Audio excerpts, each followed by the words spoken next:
Ashish asked, what is the meaning of deal value? What is included in the deal value, basically? Let me see the section as it is. I think it's better if I see the section, what it says. Okay. So the value of transaction, as I read, I'll just read is includes every valuable consideration, whether direct or indirect, or deferred for any acquisition, merger, or amalgamation.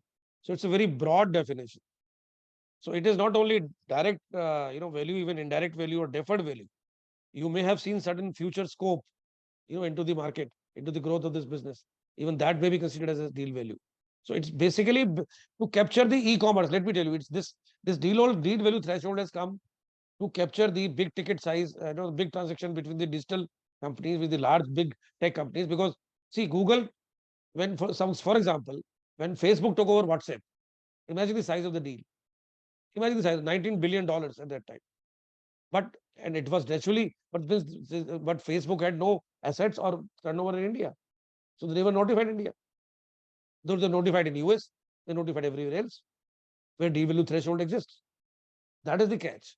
So now with this deal value, because now at least this third limb was missing. Basically, the third limb of deal value was missing in our regulation. We only had asset or turnover based criteria. So these large companies, they don't have, they transfer their asset they hardly have. What asset they have? And the turnover they transfer to their parent companies. They don't have any turnover in India. That is why the government is trying to regulate these big ticket companies so that the India's wealth doesn't go abroad. The idea is it's more like a Swadeshi kind of movement I see.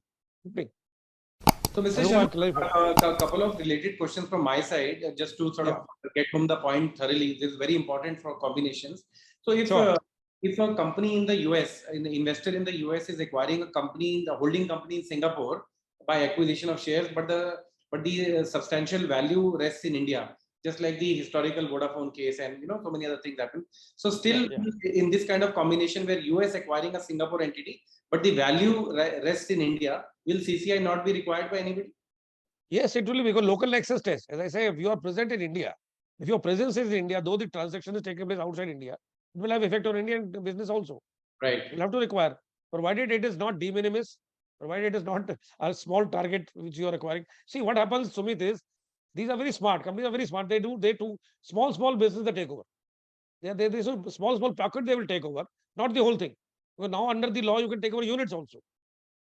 So that's what people like us come into the advice. That's why we advise people, our client like this also. So they take small, pockets, small units of the industry. I'll give you an example. There are brownfield investments. Forget greenfield investments. So suppose a hospital chain in US acquires something in Max Hospital.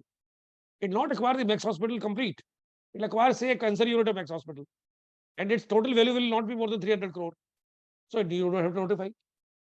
So when you acquire units of running businesses, if those units, assets, or value are not above the threshold, you don't have to acquire. You don't have to go to CCI.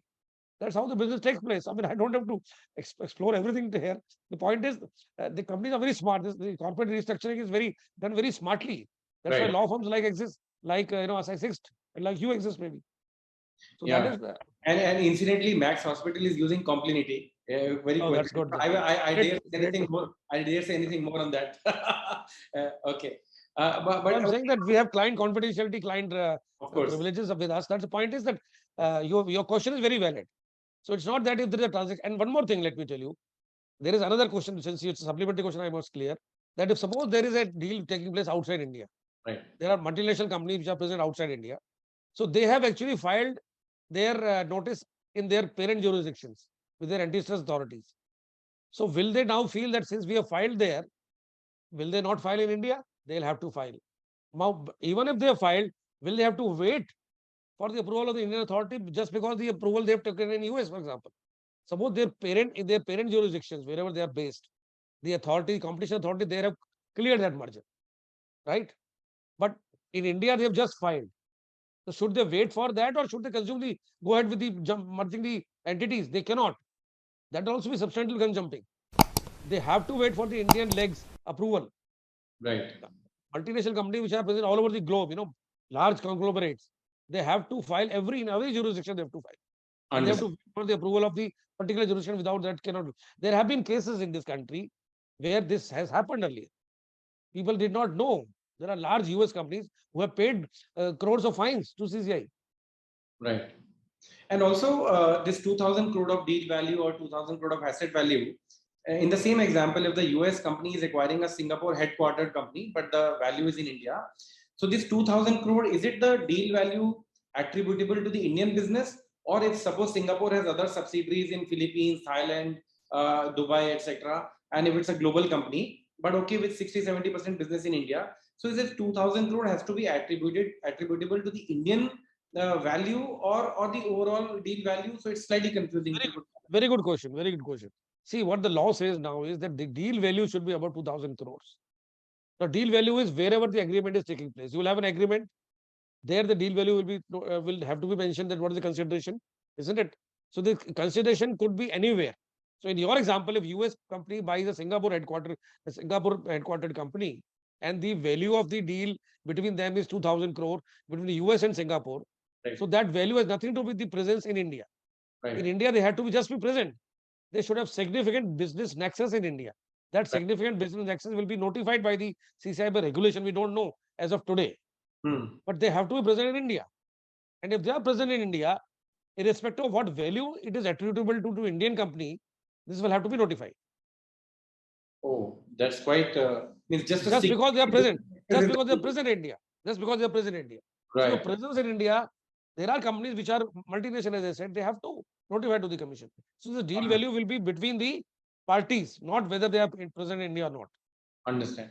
So this whether it is attributable to India or not, sorry. The significant business nexus is yet to be sort of clarified or notified through regulation. It is yet to be notified by the regulation. We are waiting for this. Just the act has come. Understand. This is a new term which has come in the amendment act. Significant. Yes. Earlier it was known as local nexus in the regulations.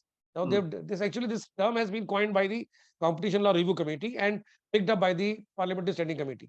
Okay. The Parliamentary Standing Committee has given this term, headed by Mr. Jen Sinha. So this is an interesting thing. This is a good thing, because why should we bother companies which are not present in India at all? Understand. Right.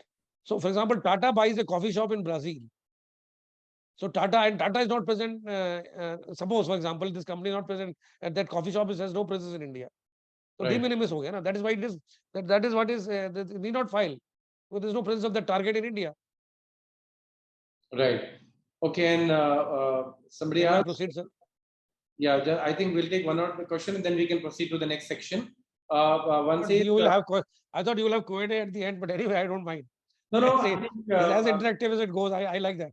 It should be the kind of this webinar is all about creating genuine value for all of us. Everyone is a professional as well as a student, including me.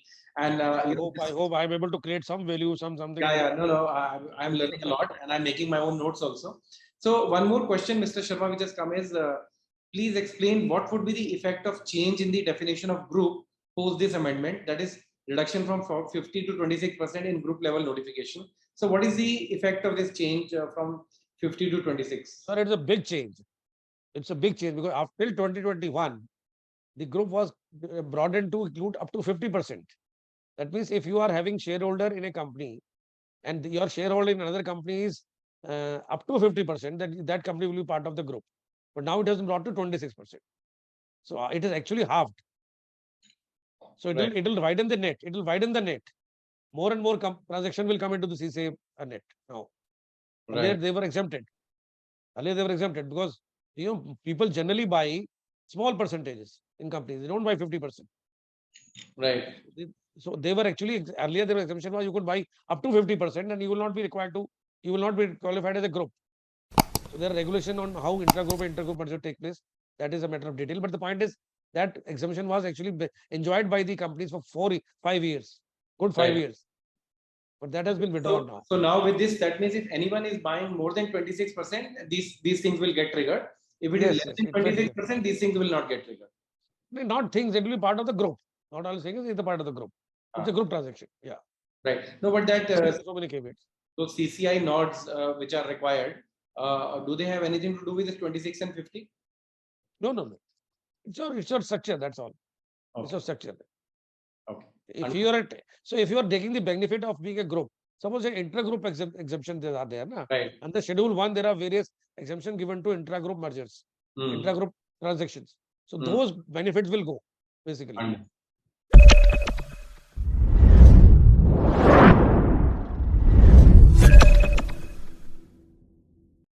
Welcome to Complinity Technologies. Complinity is India's leading governance, risk and compliance software helping companies to manage their compliance, contracts, litigation, legal updates, inter-financial controls and more. Complinity is a one-stop shop for all GRC needs.